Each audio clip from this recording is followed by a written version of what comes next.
Hi guys, I'm back, and I'm sorry I haven't done a video in such a long time, and I'm sorry that I say that between the beginning of, or at the beginning of each video. Don't hate me, like I said, I just have like school and stuff going on, and I know it's not an excuse that I should definitely post more regularly, and I do aim to. So if you don't see a video for a week, or 2 weeks, don't think I'm not going to post ever again. I will post because I do plan to keep this channel going for a long time.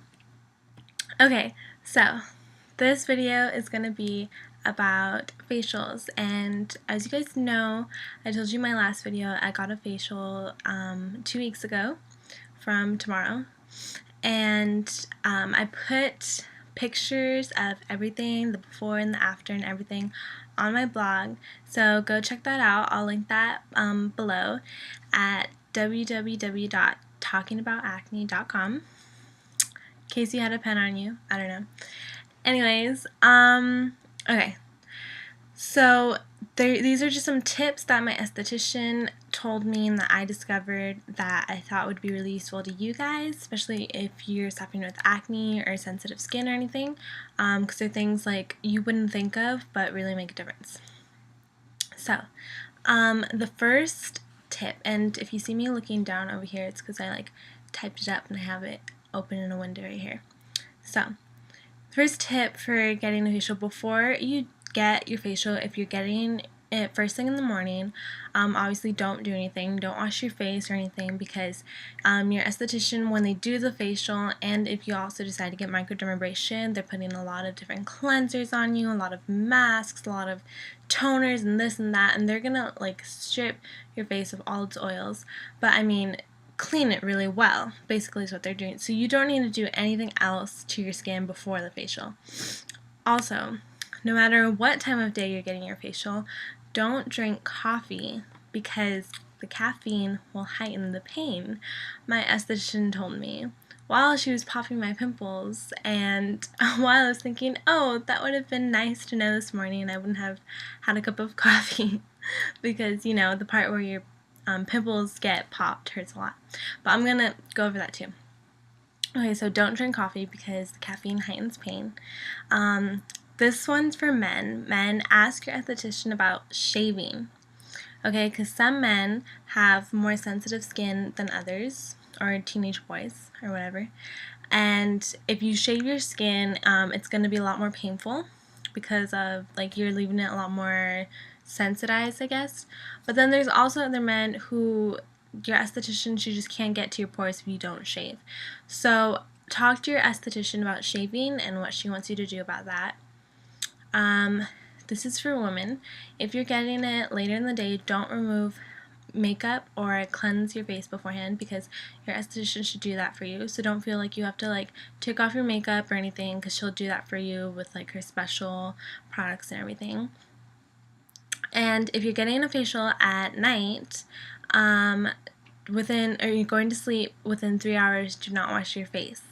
If let's say you get your facial at 7 o'clock at night, or it finishes at 7 o'clock at night, and you're going to bed around 10 because you have work or school the next day, don't wash your face because all of those ingredients are still working. If it's after 3 hours, 3.5 hours, then you should probably wash your face, at least with some water, just to get off the dirt that has accumulated since your facial. Okay, so that's all the tips I have for before the facial. Now, the next are for during the facial. During the facial, bring a stress ball.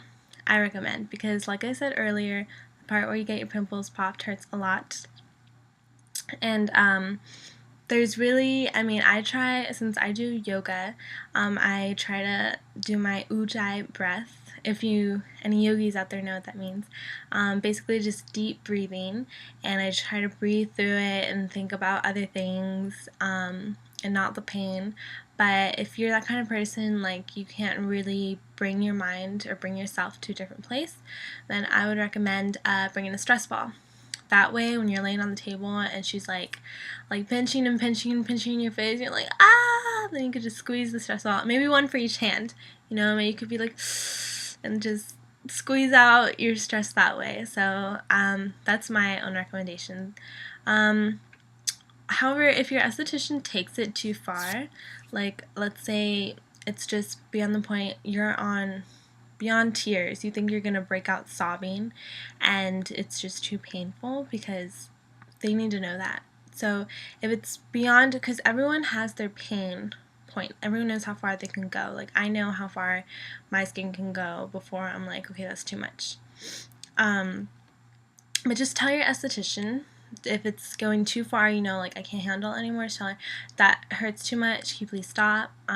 Could you not touch my nose or something? Like, if you know you're really sensitive to a certain area, like you barely touch it and like it's really sensitive, you try to pop a pimple and you start crying, tell them, oh, can you please not touch my nose so much because I'm really sensitive in that area, and just let your esthetician know, because you're paying for the facial and she's there to help also clear your skin but also relax you, so you don't want it too stressful the entire time. Okay,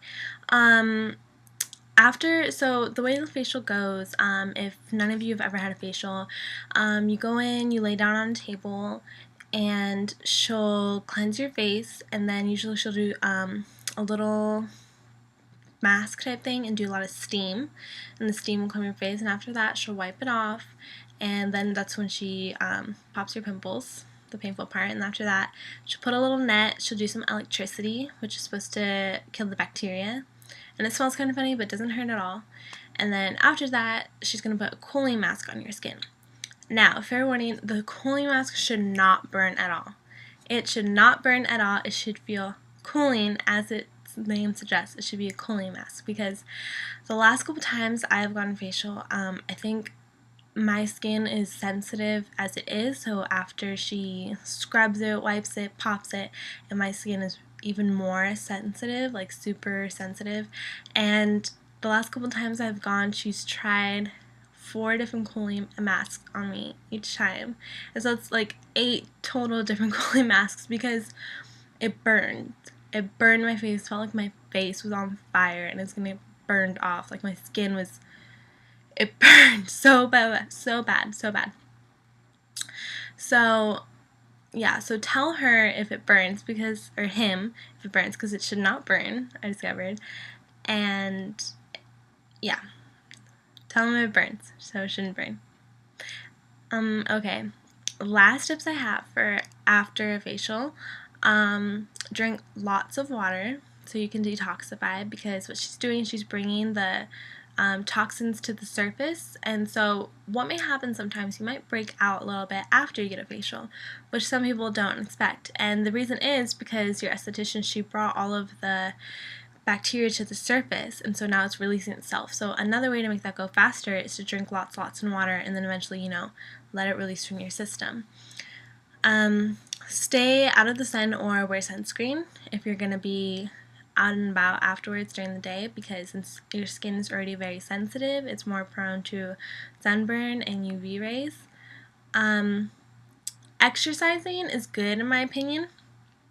I found that when I exercised, it did tingle, not really burn, but like tingle my skin a little bit. I think maybe the salt, my sweat, but I think it's good because sweating is another way of releasing the toxins from your body, so it'll help release that better. So I think, in my opinion, that exercising is a good idea, but just be warned that the salt may like tingle or burn your skin a little bit if you have really sensitive skin.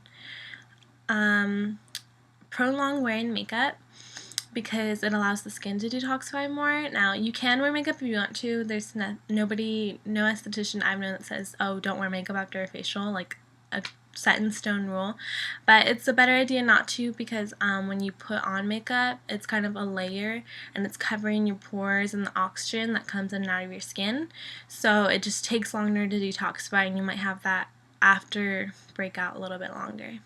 So that's what I think. And just a disclaimer, I don't know how your makeup's going to react to your skin once it's had a facial, and I don't know how it's going to react. So maybe just stick to tinted moisturizer, even better yet, just go without makeup for a few days. Because like I said, your skin is very sensitive and very different after you get a facial. so I would recommend not wearing makeup at all. But if you do, go for it. But like I said, I don't know how it's gonna react. Okay guys, so that's all the tips I have for you, and I hope it helped. Some of these things I would have liked to know before I had my facial, but now I do know. For the next one, just a little update. I'm going to be getting another facial soon, and I'll let you guys know how that goes. But again, check out my blog. I just posted new pictures, and I'll talk to you guys later. Bye.